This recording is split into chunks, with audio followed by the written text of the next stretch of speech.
네, 오늘 귀한 손님 모셨습니다. 지금 김종훈 울산 동구청장님 스튜디오에 나와 계십니다. 청님 예, 안녕하세요. 반갑습니다. 네, 오랜만에 뵙는 것 같습니다. 예, 자, 먼저 이 BBS 청취자 여러분들께 인사 말씀부터 해주시죠. 예, 불구방송 시청자 여러분 반갑습니다. 많이 어릴 때 또 마음 잘 내리시고 또 잘 다스렸으면 좋겠습니다. 요즘 사람들을 만나면 다들 힘들다고 많이 하고요. 경제적으로도 그렇고 정치적으로도 불안하다 보니까 마음들이 많이 힘든 모양이에요. 저 같은 정치 행정하는 사람 잘해야 되는데 여러모로 죄송스럽기도 하고 그렇습니다. 저도 저를 둘러보는 어떤 여러 가지 계기가 되고 있습니다. 앞으로 좀 더 우리 지역을 위해서도 그렇고 주민들의 삶을 위해서 최선의 노력을 다하겠습니다. 2025년도에는 좋은 일만 가득하시기 바랍니다. 응원하겠습니다. 네, 뭐 요즘 연초긴 하지만 뭐 나라 안팎으로 굉장히 좀 시끄러운 부분도 많은 것 같은데요. 예.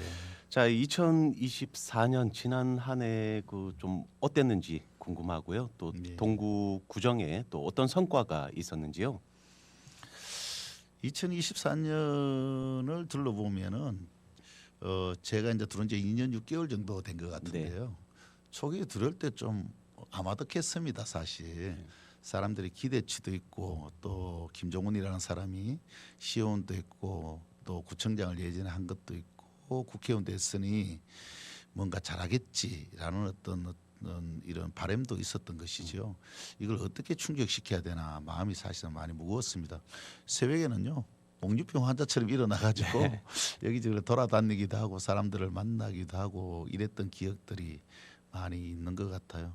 첫째는 사람들이 그런 고민을 했던 것 같아요. 떠날 건가 머물 건가. 네. 여러 가지 어떤 간에 그 문화체육복지시설들이 이 폐업이 되거나 매각이 되거나 이런 상황이어서 이것을 어떻게 원상해 볼까, 회복시켜 볼까 이런 게 고민이 가장 많았고요. 그래서 지난해까지만 하게 보면은 한 15개 체육문화복지시설을 개설을 한 것 네. 같아요. 올해도 여러 개를 좀 준비하고 있는데 첫째는 속도전이었고요. 두 번째는 주민들의 어떤 가장 필요한 것이 무엇인가를 잘 끄집어내서 소통해서 문제를 해결하는 거였습니다. 그것이 교육이 됐든 복지가 됐든 체육이 됐든 그런 전반적인 어떤 분야를 많이 주민들이 함께 협력해 주시고 응원해 주신 결과로 해결해 왔던 과정인 것 같습니다. 네. 자, 그 동구 하면 뭐 경제가 먼저 떠오르는 것 같은데 뭐 경제적으로는 동구 지역 요즘 상황은 좀 어떤가요?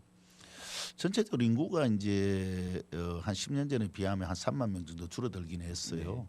최근에 이제 외국인 노동자들이 한 9,500명 정도 들어왔으니까 그렇게 해서 한 16만 정도를 유지하고 있는 상황입니다. 인구가 줄어들겠지만은 경제적으로는 예전에 비해서 좀 안정되어 가고 있다. 조선산업의 어떤 위기를 겪었던 2016년, 18년을 경과하면서 코로나 팬데믹까지 앞도 내다볼 수 없는 그런 상황이었는데 조선산업이 아시다시피 좀 이제 화랑기를 맞게 되고 또 전반적인 또 우리 조선산업의 또 기술 능력이라든가 이런 것이 엔진 체계, 가솔린 엔진이라든가 또 수소 엔진이라든가 이런 체계들로 인해서 친환경 선박들을 만들므로 인해 가지고 이 수요들이 계속 늘어나고 있는 거예요. 네. 그래서 당분간은 이것이 지속될 거다 이렇게 보고 있고 최근에 이제 트럼프 대통령 미기를 맞으면서 조선산업을 한국을 바라보라 얘기가 굉장히 의미가 있는 얘기다. 그 얘기는 한국이 가진 어떤 조선의 기술도 있고 능력도 있고 그런 만큼 앞으로 군함 이런까지 좀 방위 산업까지 좀 포함한다라면 더욱더 확장되고 가능성이 좀 지속될 수 있지 않느냐라는 측면에서는 동구의 새로운 기회를 맞이하고 있다라고 보고 있고 이것으로 인해서 전반적인 어떤 사람들의 생활 정도나 또 삶의 정도가 조금씩 나아지고 있지 않는가라고 보고 있습니다. 네. 자, 그리고 동구 지역에 보니까 이 문화복지 인프라가 차츰차츰 많이 좀 확충이 되는 것 같은데요. 자, 올해는 좀 어떤 사업을 추진할 계획이신가요? 그동안 이제 아이들 시설이 많이 부족해서 걱정을 네. 많이 했는데 동구 유일하게 아프나이 돌봄센터 있는 거 알고 계시죠? 그래요? 예, 지난해 개설을 했고요. 네. 맞벌이 부부 같은 경우는 잘 아시다시피 애가 아프다고 전화 오면 일하다가 갈 수도 없고 발만 동동 구르는 경우가 많은데 아이가 아프면 저희들한테 연락하면 저희들 간호사도 다 있고요. 네. 데리고 가서 어느 병원으로 갈까요? 물어보고 병원에 가서 해가지고 치료를 해가지고 저희들이 돌보고 있는 거죠. 그 시설도 아주 바닷가에 예쁘게 잘 꾸며져 있고요. 그리고 퇴근할 때쯤 되면 데리러 올 수도 있고 또 집으로 또 오기가 번거로운 사람들 데려다 주기도 해서 많이 좋아하기도 하고요. 현대가 가지고 있던 서구 유치원을 네. HD 현대중공업에서 기부 체납을 하고 거기 이제 신영 자이가 이제 아파트 건설을 하면서 일부 기부 체납을 받았어 또 재원을 또 기부를 받아가지고 어린이 복합 문화 공간을 만들기도 하고 또 뭐 여러 기업에서 또 예산을 또 지원해 줘가지고 돌봄 센터도 늘리고 해서 이런 전반적인 어떤 부분들이 좀 많이 늘어나서 다행이다 이렇게 생각을 하고 있고 청소년들에 대한 시설들 이런 것을 좀 늘려서 청소년 교육 때문에 여기서 떠나야 되겠다 이런 얘기는 안 나오도록 해보자라고 해서 저희들이 유휴 공간에 있는 어린이집이 요즘 줄어들고 있으니까 어린이집이 빈 곳을 이런 활용해 가지고 청소년들을 뛰어들어서 창의적인 어떤 책놀이터 이런 걸 만들어 보자 이렇게 해서 준비를 하고 있고요. 청년들이 어쨌든 간에 재미없는 도시다. 뭐 쉴 곳도 없고 놀 곳도 없고 할 거리도 없다라는 얘기가 많아서 해수욕장이나 이런 데를 어쨌든 저희들 청년 광장을 만들고 또 청년들이 뛰어놀 수 있는 청년 스테이지원을 만들고 이러면서 동구에도 청년들이 할 거리가 있다 이렇게 좀 하면서 청년들이 모이기 시작했어요. 이런 것으로 보면 참 다행이다 여기고 있고 이런 어떤 역할들을 계속 좀 높여 나가볼 생각을 가지고 있습니다. 자, 그리고 이 중공업에서 또 퇴직하시는 분들이 울산 토박이보다는 또 외지인 분들이 많이 들어오셨다가 그렇습니다. 이제 다시 나갈까 말까 굉장히 많이 예. 고민하시잖아요. 예. 이분들을 위한 뭐 정규 여건 개선이라든지 그런 사업들도 있나요? 동구가 사실은 이제 퇴직자들이 급속하게 늘어남으로 인해 가지고 10년 전만 해도 가장 젊은 도시 1, 2위를 다투다가 그렇죠.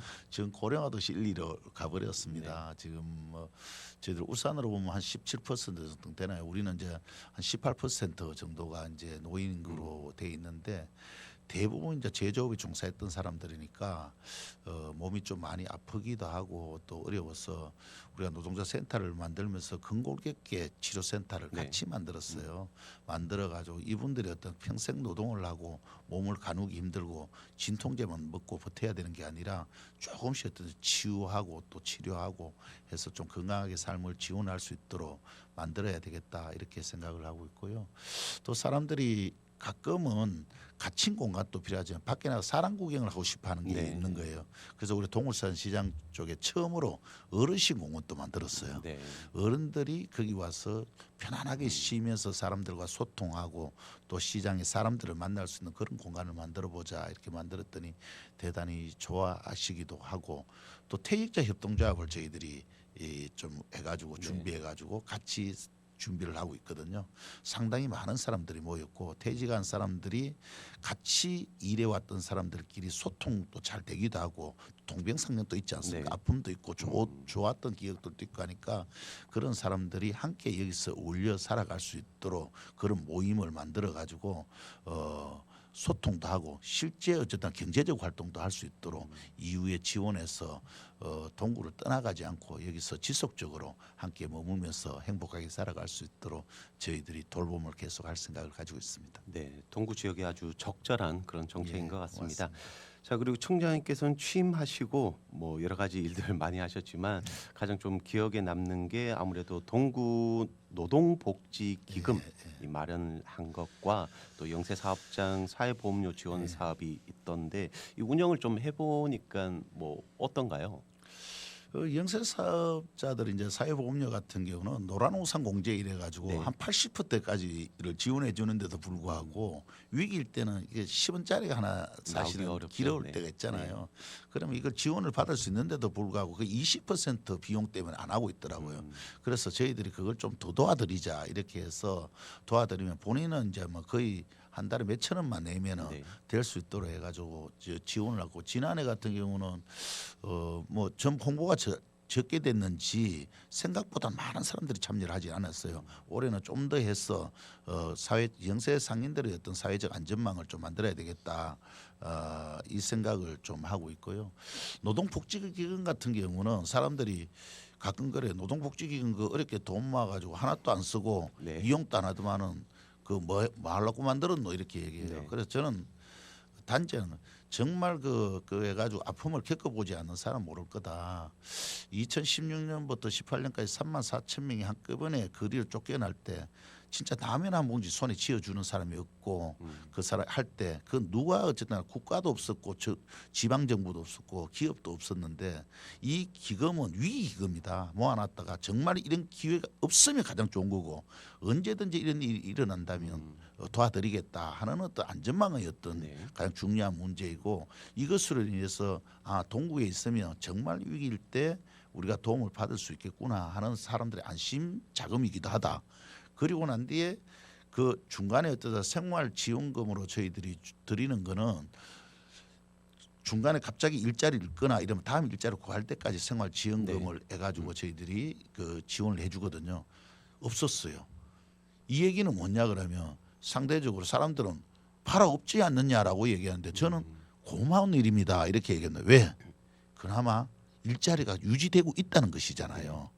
갑자기 쫓겨나는 사람도 없고 그것으로 인해서 굉장히 어려운 사람이 없어서 다행이다 이렇게 생각을 하고 있고 이 복지기금 같은 경우는 그래서 지속적으로 관리하고 유지해서 노동자들에게 실제적인 어떤 도움이 되는 방향에서 저희들이 준비를 좀 해볼 수 있도록 그렇게 하겠습니다. 이거는 뭐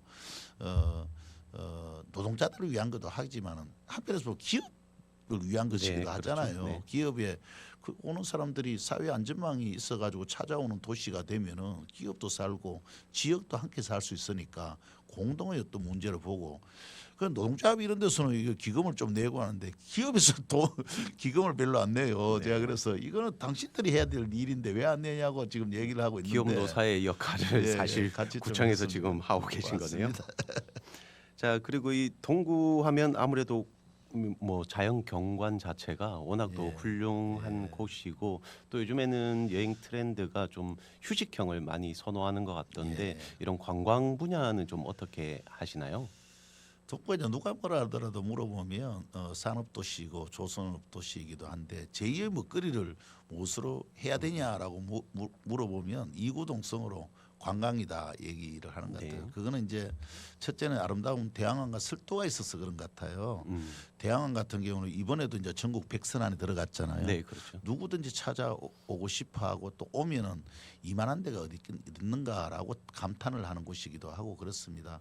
그래서 여전히 이제 저희들은 대항암을 넘어서서 설도까지 연계하고 설도를 연계해서 일산해수욕장과 더불어 주민 소득으로 이어질 수 있는 골목 관광까지 이어질 수 있도록 하는 게 전략입니다. 네. 여기 많은 사람이 오는 것으로 중요하지만은 이것으로 산업으로 된다는 것은 결국 소득으로 이어져야 되는 방향으로 가야 되기 때문에 그 부분에 올해부터는 좀 주력해서 방어진 항해에 있는 공동 어시장이라든가 회센터라든가 여기 와서 밥이라도 한 끼 먹고 가고 가자미라도 하나 사갈 수 있도록 만드는 게 목표고요.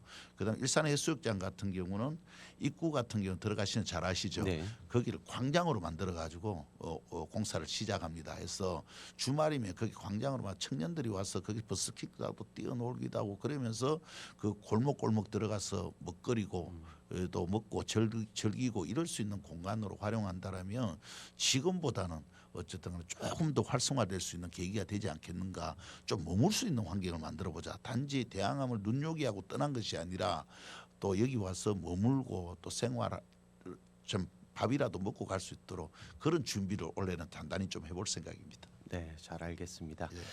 자, 그리고 요즘 뭐 초반에도 말씀을 드렸지만 나라 안팎으로 많이 시끄럽습니다. 이 2025년 새해에는 좀 어떤 부분에 중점을 두고 이 구정을 이끌어 나가실 생각인가요?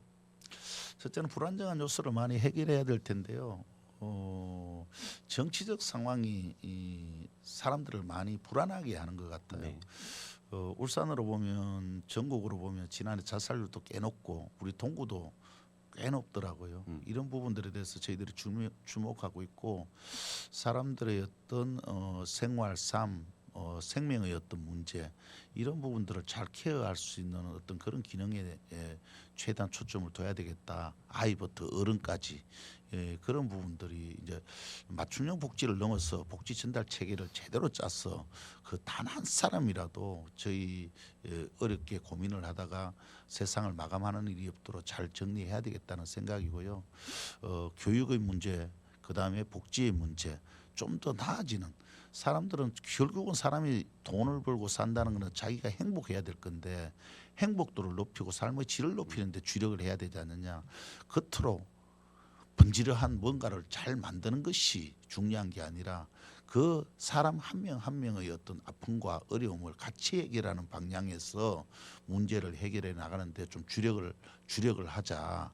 예산 없다고 못하는 일은 아니잖아요. 그러한 네. 일들이 우리 직원들이 좀 더 신경 쓰고 또 시민사회단체들이 함께 협력하고 봉사자들이 함께 협력하면 이 협력을 하는 것만으로도 수많은 사람들을 살리기도 하고 더 행복하게 만들 수 있는 저는 길이 있다고 생각해서 이 문제를 어쨌든 간에 촘촘하게 올해는 사슬처럼 엮여볼 생각을 가지고 있고 그런 노력들을 해나갈 생각입니다. 네. 자, 이제 총장님께서 말씀을 하시다 보니까 시간이 벌써 마칠 시간입니다. 예, 자, 이제 곧 설 연휴가 이번은 예. 꽤 길더라고요. 설 연휴를 맞이하는데 청취자 여러분들께 새해 덕담 한 말씀 해주시죠. 예, 먼저 새해 복 많이 받으십시오. 올해 제가 대항암에 가서 해돋이를 하는데 해가 너무 붉고 맑게 떠오르더라고요. 어려울 때 사람들이 희망을 주기 위해서 해도 붉고 맑게 떠오르는구나 이런 생각을 많이 해보게 되었습니다. 2025년 희망을 노래를 할 수 있는 한 해가 되었으면 하는 바람입니다. 저는 요즘 자기애에 대해서 많이 생각하거든요. 자기애. 자기를 좀 사랑하는 올 한 해가 되었으면 좋겠다는 주문을 좀 하고 싶습니다. 김종훈, 너는 행복하냐? 자기 자신에게 묻기도 하고, 그래, 행복하자. 주문도 하고, 그렇게 해서 올 한 해는 자기로부터 행복하고, 그것이 바이러스처럼 퍼져나가서 모든 사회가 행복한 사회로 나아갈 수 있었으면 좋겠습니다. 늘 건강하시기 바랍니다. 네. 자, 오늘은 여기까지 하겠습니다. 지금까지 김종훈 울산 동구청장이었습니다. 말씀 감사합니다. 고맙습니다.